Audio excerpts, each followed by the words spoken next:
साल 1995 की बात है। उस समय के अविभाजित बिहार यानी कि बिहार और झारखंड के तत्कालीन फाइनेंस कमिश्नर थे विजय शंकर दुबे।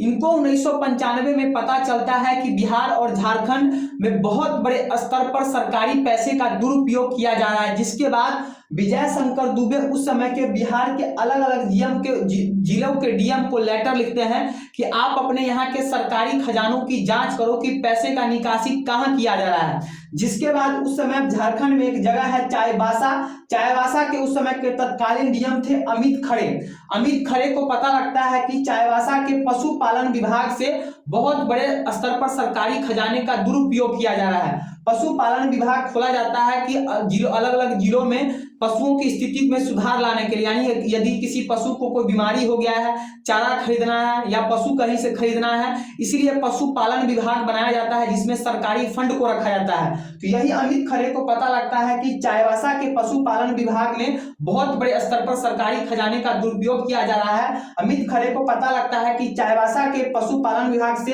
पहली बार 10 करोड़ का निकासी किया है, दूसरी बार 9 करोड़ का निकासी किया गया है, लेकिन जिसका कोई हिसाब किताब नहीं है। जिसके बाद अमित खरे चाईबासा के पशुपालन विभाग पर 1996 ईस्वी में छापा मारते हैं। जब ये छापा मारते हैं तो इनको पता लगता है कि चाईबासा में बहुत सारा फर्जी बिल मिलता है। फर्जी बिल इसलिए मिलता है कि उस फर्जी बिल में होता है कि हमने किसी पशु के लिए कहीं से दवाई खरीदा, तो दवाई जब खरीदा तो उसको पैसा भेजा होगा पशुपालन विभाग ने, तो उस पर जो एड्रेस लिखा हुआ था वो एड्रेस था ही नहीं। उस एड्रेस को जब सर्च किया जा रहा था तो कोई एड्रेस मिल ही नहीं रहा था, तो फर्जी बिल मिला। रॉन्ग नंबर प्लेट मिला। रॉन्ग नंबर प्लेट कहने का मतलब ये हो गया कि इसमें दिया हुआ था कि अलग अलग राज्यों से, पंजाब से, हरियाणा से, यूपी से पशुओं को खरीद कर बिहार में लाया गया है। तो पशुओं को जब लाया गया तो किसी न किसी गाड़ी से लाया गया होगा, ट्रक से लाया गया होगा। तो यहाँ पर जब उस नंबर प्लेट का जांच किया गया कि किस नंबर प्लेट के गाड़ी से बिहार में पशुओं को लाया गया है, तो वो नंबर प्लेट निकल रहा था स्कूटर का, वो नंबर प्लेट निकल रहा था मोटरसाइकिल का, टेम्पू का, बस का। अब आप बताओ कि आप पशु बस में आएंगे, क्या टेम्पू में आएंगे, क्या स्कूटर में आएंगे? तब जाके अमित खरे को पता लग जाता है कि भैया चाईबासा में बहुत बड़े स्तर पर सरकारी खजाने का घोटाला हो रहा है। सिर्फ और सिर्फ इनको यह पता लगता है कि चाईबासा से ही केवल 37 करोड़ का फर्जीवाड़ा हुआ है। जिसके बाद अमित खरे अपनी रिपोर्ट उस समय के तत्कालीन फाइनेंस कमिश्नर विजय शंकर दुबे को अपनी रिपोर्ट भेजते हैं, और उस समय बिहार के अलग अलग जिले के डीएम भी अपनी अपनी रिपोर्ट विजय शंकर दुबे को भेजते हैं। और बिहार में एक हड़कंप मच जाता है कि बिहार में बहुत बड़े स्तर पर सरकारी खजाने का दुरुपयोग किया जा रहा है। जिसके बाद उस समय बिहार पुलिस अलग अलग 100 से ज्यादा कर्मचारियों और अधिकारियों के खिलाफ रिपोर्ट दर्ज करती है, एफआईआर दर्ज करती है, और उस एफआईआर में लालू यादव का भी नाम आता है। कहा जाता है कि जितने भी 100 से ज्यादा लोगों को गिरफ्तार किया गया है उनका सीधा संबंध लालू यादव से है। लालू यादव से इसलिए इनका नाम आता है क्योंकि लालू यादव जो मुख्यमंत्री थे तो साथ ही साथ फाइनेंस मिनिस्टर भी थे, और इनके फाइनेंस मिनिस्टर रहते हुए सरकारी खजाने से बहुत बिना बजट पास किए हुए बहुत सारा रकम निकाला गया था। जिसके बाद पता लग जाता है कि कहीं ना कहीं लालू यादव भी इस घोटाले में इन्वॉल्व है, और जिस कारण उस समय के तत्कालीन जो विपक्षी पार्टियां थी बिहार में उनको अच्छा खासा मौका मिल जाता है, जैसे कि बीजेपी हो गया और भी विपक्षी पार्टियां थी। जिसके बाद विपक्षी पार्टियां ये मांग करने लगाती है कि इस घोटाले की जांच बिहार पुलिस नहीं करे बल्कि सीबीआई करे, क्योंकि अगर बिहार पुलिस करेगी तो बिहार पुलिस पर लालू यादव का कंट्रोल रहेगा और लालू यादव हो सकता है कि इस जांच को फेरबदल कर सके। जिस कारण ये लोग मांग करते हैं कि सीबीआई से इस घोटाले की जांच करवाया जाए, लेकिन लालू यादव इस बात को नहीं मानते हैं। जिसके बाद उस समय की बिहार की विपक्षी पार्टियां पटना हाई कोर्ट में पहुंच जाती है कि इस घोटाले की जांच सीबीआई से करवाया जाए। जिसके बाद पटना हाई कोर्ट 11 मार्च 1996 को अपना आदेश देती है कि इस घोटाले की जांच पटना सीबीआई करेगी, लेकिन लालू यादव भी इसके अपील में दिल्ली में जो है सुप्रीम कोर्ट में पहुंच जाते हैं। कहते हैं कि हमारी बिहार पुलिस सक्षम है इस घोटाले की जांच करने के लिए, इसलिए बिहार पुलिस को ही घोटाले की जांच करने दिया जाए। लेकिन इनकी अपील को सुप्रीम कोर्ट नहीं मानते हैं और कहते हैं कि यह जांच सीबीआई ही करेगी। जिसके बाद सीबीआई 27 मार्च 1996 ईस्वी को चाईबासा से अपना छापा मारती है और चाईबासा से जो है घोटाले की जांच करना प्रारंभ करती है। लगभग 1 साल घोटाले की जांच करने के बाद 10 मई 1997 को सीबीआई अपनी रिपोर्ट लेकर उस समय के बिहार के गवर्नर के साथ बैठक करती है और बिहार के गवर्नर को सीबीआई कहती है कि हमारे पास पूरा एविडेंस है, पूरा प्रूफ है कि जिसे साबित कर सके कि लालू यादव भी इस घोटाले में इन्वॉल्व है। जिसके बाद लालू यादव पर प्रेशर आने लगता है। उनकी ही पार्टी जिस पार्टी के बैनर तले लालू यादव उस समय मुख्यमंत्री थे, उस पार्टी का नाम था जनता दल। तो जनता दल भी लालू यादव पर प्रेशर बनाने लगती है कि आप इस्तीफा दो, मुख्यमंत्री के पद से इस्तीफा दो, क्योंकि हमारी पार्टी की छवि खराब हो रही है। लेकिन लालू यादव मान नहीं रहे थे, जिसके बाद लालू यादव मुख्यमंत्री का पद तो तत्काल में नहीं छोड़ते हैं, लेकिन जनता पार्टी से ही अलग होकर अपनी एक नई पार्टी बना लेते हैं और पार्टी का नाम रखते हैं आरजेडी, यानी कि राष्ट्रीय जनता दल। लेकिन फिर भी इनके लोग समझाते हैं लालू यादव को कि अभी आप इस्तीफा ही दे दीजिए तो ही आपके लिए भी अच्छा रहेगा और पार्टी के लिए भी अच्छा रहेगा, क्योंकि सीबीआई आपको कभी भी गिरफ्तार कर सकती है। जिसके बाद लालू यादव 25 जुलाई 1997 ईस्वी को सीएम के पद से इस्तीफा देते हैं और इस्तीफा देने के बाद जस्ट 3 दिन बाद 28 जुलाई 1997 अपनी पत्नी राबड़ी देवी को सीएम बना देते हैं और सीबीआई भी लालू यादव के खिलाफ और अन्य आरोपियों के खिलाफ केस दर्ज कर लेती है।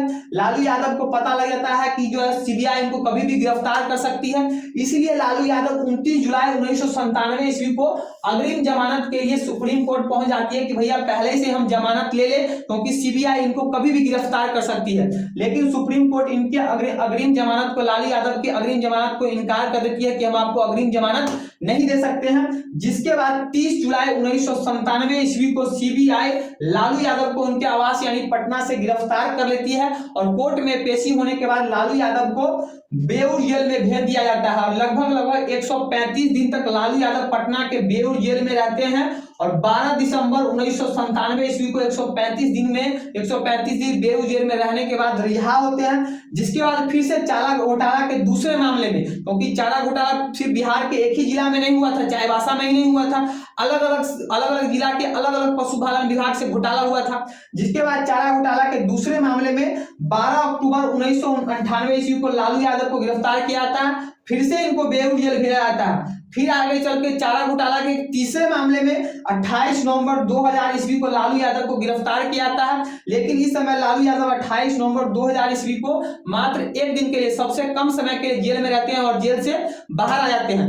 चूंकि 15 नवंबर 2000 ईस्वी को बिहार से झारखंड अलग हो जाता है और अधिकांश जो चारा घोटाला हुआ था आपको झारखंड वाले हिस्से में हुआ था, इसलिए इस केस को झारखंड में जो है झारखंड में सौंप दिया जाता है। झारखंड के सीबीआई कोर्ट को सौंप दिया जाता है कि अब जो लालू यादव का सुनवाई चलेगा या फिर जो भी चारा घोटाला का सुनवाई चलेगा वो बिहार को छोड़कर झारखंड में चलेगा। वैसे भी बिहार में जब लालू यादव का सुनवाई चल रहा था, जब इनको बेऊर जेल में था, तो इस पर ऐसा आरोप लगा था कि लालू यादव को बेऊर जेल में स्पेशल सुविधा दिया जा रहा है, जिसका इनका केस रांची में ट्रांसफर किया जाता है, रांची की सीबीआई स्पेशल कोर्ट को। और 2002 ईस्वी से लेकर 2013 ईस्वी तक इस प्रकार चारे घोटाले का पूरा सुनवाई चलता है। लालू यादव पटना से रांची, रांची से पटना आना जाना करते रहते हैं। जिसके बाद 2013 ईस्वी से चारा घोटाले का सुनवाई का जो खेला खत्म होता है और रिजल्ट आना आरंभ होता है। इसमें कुल आपको 48 मुकदमा आता है। चारा घोटाला में कुल 48 मुकदमा आता है, 38 से ज्यादा इसमें आरोपी रहते हैं, जिसमें से 2013 तक जब इसका फैसला आता है तब तक 11 लोगों की मौत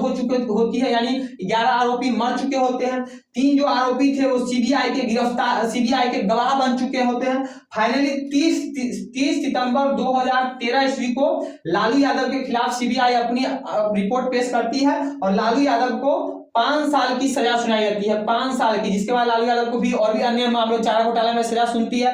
कुल मिलाकर अगर बात करें, हम सिर्फ लालू यादव की बात करें तो लालू यादव ने झारखंड के चाईबासा के पशुपालन विभाग से एक बार 37 करोड़ का घोटाला किया था, फिर चाईबासा के दूसरे पशुपालन विभाग से ही 33 करोड़ का घोटाला किया था। डोरंडा के आपको एक सरकारी यानी पशुपालन विभाग से 139 करोड़ का घोटाला किया था। देवघर से 84 लाख का घोटाला किया था। यानी आप देख रहे हैं कि पहले 37 करोड़, चाईबासा के 37 करोड़, 33 करोड़, डोरंडा से सबसे ज्यादा 139 करोड़, देवघर से 84 लाख, यानी इतने करोड़ों रुपए का लालू यादव ने घोटाला किया था। ये मैं नहीं कह रहा हूं, ये सीबीआई कोर्ट कह रही है, अपने फैसले में कहा है। अगर कहा जाए कुल मिला के ऑल ओवर अगर चारा घोटाला की बात किया जाए तो सीबीआई ने कहा था कि कुल मिला के ऑल ओवर 900 950 करोड़ का चारा घोटाला हुआ था, 950 करोड़ का। लेकिन ये अमाउंट बहुत ही कम है, इससे ऐसा कहा था कि इससे कई ज्यादा 1500 करोड़ के लमसम चारा घोटाला हुआ था, लेकिन आपको गवाह के अभाव में इतना ही आपको मिल पाया 950 करोड़।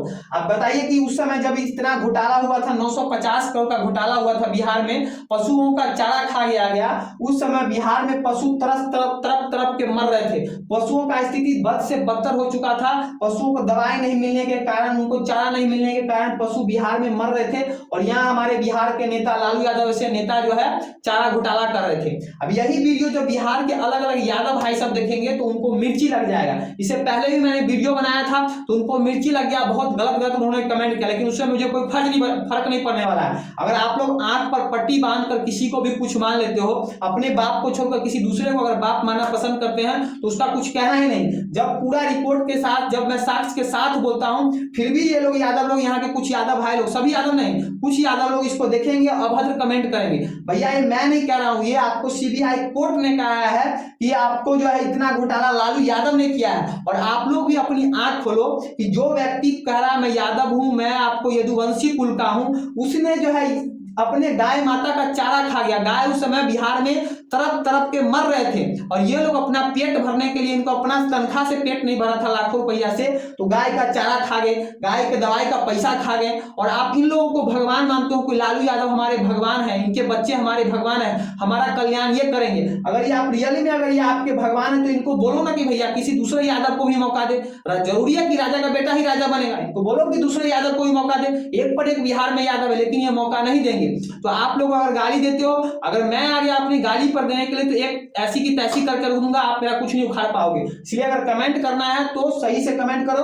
अगर गलत कमेंट करोगे तो फिर अगर आप बदमाश हो तो मैं बदमाशी में आपका भी बाप हूं, समझ गए? तो अगर आप लोगों को अगर ये जानकारी अच्छा लगा होगा तो इस वीडियो को ज्यादा से ज्यादा अपने दोस्तों के साथ शेयर कीजिएगा। और अगर इस वीडियो को आप लोग मेरे फेसबुक पेज पर देख रहे हैं तो मेरे फेसबुक पेज शुभम नारायण को फॉलो कीजिएगा। अगर यूट्यूब पर देख रहे हैं तो मेरे यूट्यूब चैनल शुभम नारायण को सब्सक्राइब कीजिएगा। आज के लिए इतना ही, मिलते हैं नेक्स्ट वीडियो में नए टॉपिक के साथ। तब तक के लिए जय हिंद।